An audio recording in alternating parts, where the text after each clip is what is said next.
3號候選人陳穎欣女士所得嘅票數係52,900票。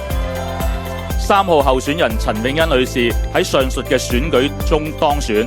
各位荃灣葵青嘅街坊朋友，大家好，我係工聯會嘅立法會議員陳穎欣 Jovi Chan， 感謝大家嘅賜票，穎欣以52,900票成功連任，衷心感謝大家嘅支持。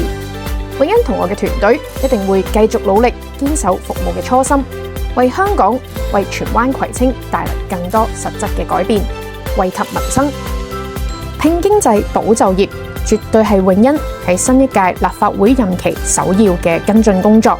咁啊，其實咧，今次我競逐連任咧，我都定咗2大目標俾自己嘅。第一咧，就係為我哋工聯會保住喺新界西南嘅議席，亦都係咧由我哋一代一代工聯嘅前輩傳承到去我手上面。咁所以咧，力保議席咧係我嘅一大目標。咁都好感謝我團隊每一位嘅區議員啦。咁我哋咧都能夠可以得到啦市民嘅支持，力保議席。第二個目標咧，我訂立俾自己嘅就係希望咧，我哋可以保持新界西南喺咁多個直選區最高嘅投票率，亦都證明咧我哋即係得到市民不斷嘅認可啦。因為喺4年前我首次參選嘅時候咧，我哋新界西南咧亦都係咧全港投票率最高嘅。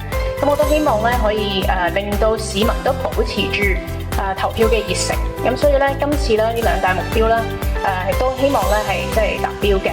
咁我自己咧，即係希望啦，喺未來嘅日子裏面啦，除咗我哋要落實我哋保障本地工友優先就業嘅主打政綱啦，我哋就住大埔火災嘅善後工作咧，我哋都要繼續做好嘅。我哋整個新界西南咧就有50個小區嘅，咁都係全靠咧我哋8位嘅區議員啦。咁雖然咧我哋嘅樁腳唔夠，但係我哋每一位團隊嘅成員咧，我認為都係相當優秀。佢為我哋今次嘅爭取連任嘅過程之中啦，可能咧每一個人都要擔起幾個小區，咁樣去為我哋爭取更多嘅市民嘅支持。咁所以咧我哋每一位樁腳啦，我哋每一位區議員啦，都係唔容易嘅。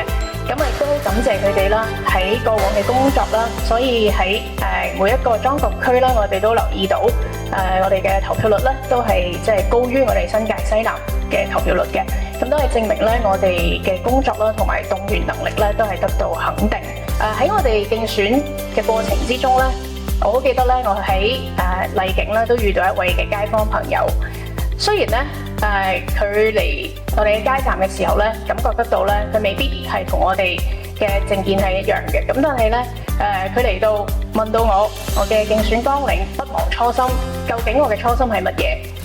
咁我之後咧用咗30分鐘嘅時間喺街站度，同佢講述我嘅參選理念啦，點解我要加入工聯會，我嘅教育背景啦，同埋點解我哋深耕基層工作。咁我記得咧呢位市民咧係本來咧又唔打算投票，亦都冇諗過佢會支持我嘅。咁去到咧佢離開嘅街站，我記得我同佢講咗一句，我同佢講。雖然每一票都好重要，投俾我咧都係好重要，我都希望爭取到呢位市民嘅支持。